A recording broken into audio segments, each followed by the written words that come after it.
आज मैं बात करूंगी उन फूड्स के बारे में जो हेमरॉइड्स को श्रिंक करने में हेल्प करते हैं।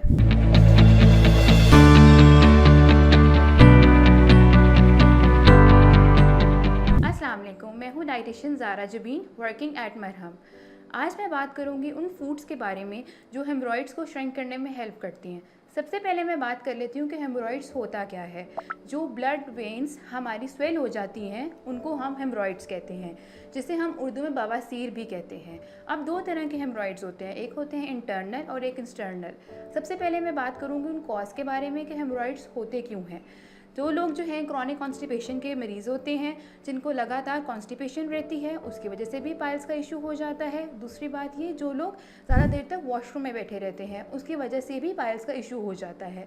अब मैं बात करूँगी उन चीज़ों के बारे में, उन फूड ग्रुप्स के बारे में जिससे हम हेमरॉइड्स को श्रिंक कर सकते हैं। जैसे कि सबसे पहले आ गया कि हमने हेमरॉइड्स को श्रिंक करने के लिए अपनी डाइट में हाई फाइबर का इंटेक लेना होता है। दो तरह के फाइबर होते हैं, सॉल्युबल और इनसॉल्युबल, लेकिन हेमरॉइड्स को क्योर करने के लिए दोनों फाइबर का इंटेक लेना बहुत ज़रूरी है। अब मूव करते हैं फूड ग्रुप्स की तरफ। सबसे पहले हमने उन फूड्स का इस्तेमाल करना है, जैसे कि फ्रूट्स की तरफ हम बात लेके चलें तो फ्रूट्स इनमें हाई फाइबर का इंटेक होता है। जैसे कि हमारे पास आ गया एप्पल, जो कि बहुत ही हाई फाइबर इंटेक है। आप दिन के 2 एप्पल इस्तेमाल कर सकते हैं। उसके अलावा और फ्रूट्स की बात करें तो प्रून्स, कीवीज़, वाटरमेलन एंड रेस्पबेरीज, इस तरह के फल जो कि हाई फाइबर इंटेक होते हैं, उनका इस्तेमाल किया जा सकता है हेमरॉइड्स को श्रिंक करने के लिए। लगता है बाजार के खाने बहुत खाते हो। जी डॉक्टर साहब, मैं ये मेडिसिन प्रिस्क्राइब कर रहा हूँ, वो आप ले लेना। अब कोई भी मसला हो तो मरहम से डॉक्टर की ऑनलाइन कंसल्टेशन बुक करो, क्योंकि डॉक्टर से बात होगी अब घर पर। अब बात करेंगे वेजिटेबल्स की तरफ। वेजिटेबल्स जो कि ग्रीन लीफी वेजिटेबल्स होती हैं, जैसे कि for example spinach, broccoli, cucumber, जो कि ग्रीन लीफी वेजिटेबल्स हैं, इनके इस्तेमाल से भी हमारा हेमरॉइड श्रिंक हो सकता है।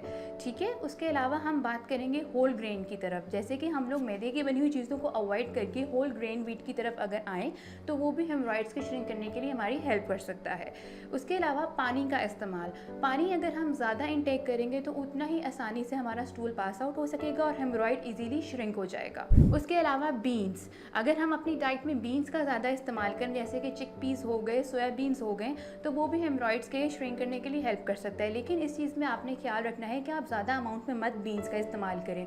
1 कप जो कि 198 ग्राम्स का होता है, उसमें 16 ग्राम फाइबर अवेलेबल होता है। इतना इस्तेमाल किया जाए तो हमारे लिए हेमरॉइड्स को श्रिंक करने के लिए बहुत आसानी रहती है। अब मैं बात करती हूँ ओट्स के बारे में। अगर हम ओट्स का रोज़ाना इस्तेमाल करें, दूध के अंदर थोड़ा सा शामिल करके और थोड़ा हनी ऐड करके, तो वो भी हमारे लिए इजी रहता है हेमरॉइड्स को श्रिंक करने के लिए। अब बहुत से लोग चावलों के बहुत शौकीन होते हैं, लेकिन चावलों से हो जाते हैं कॉन्स्टिपेशन, तो इसीलिए लोग समझते हैं कि हम चावलों का इस्तेमाल मत करें जब हमें हेमरॉइड्स हुए हुए हों। लेकिन ऐसा बिल्कुल नहीं है। आप चावलों का इस्तेमाल कर सकते हैं, लेकिन उसकी फॉर्म चेंज कर दें। जैसे कि हम ब्राउन राइस का इस्तेमाल कर सकते हैं, और आप उबले हुए चावलों से परहेज़ करें, उसकी जगह ब्राउन राइस का इस्तेमाल करें। उसके अलावा हम बात करती हूँ अब मैं ऑलिव ऑयल की। लोग इस्तेमाल करते हैं डिफरेंट ऑयल, जिससे कि बाहर का ऑयल हो गया, उससे ये होता है कि हेमरॉइड्स हमारे एक्सक्रीड हो जाते हैं। ठीक है, इससे बहुत बेहतर होता है कि आप ऑलिव ऑयल को 1 टेबलस्पून इस्तेमाल करें। उससे हमारा स्टूल भी इजीली पास आउट हो जाता है और हेमरॉइड भी इजीली श्रिंक हो जाता है।